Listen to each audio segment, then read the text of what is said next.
Alone by Edgar Allan Poe.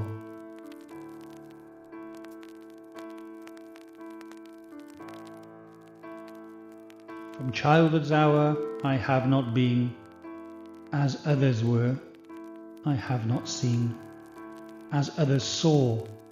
I could not bring my passions from a common spring.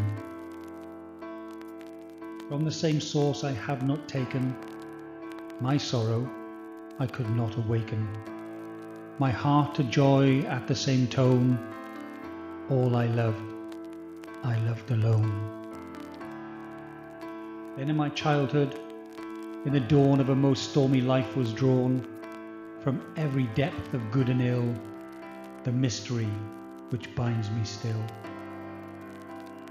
From the torrent or the fountain, from the red cliff of the mountain, from the sun that round me rolled in its autumn tint of gold, from the lightning in the sky as it passed me flying by, from the thunder and the storm and the cloud that took the form, when the rest of heaven was blue, of a demon in my view.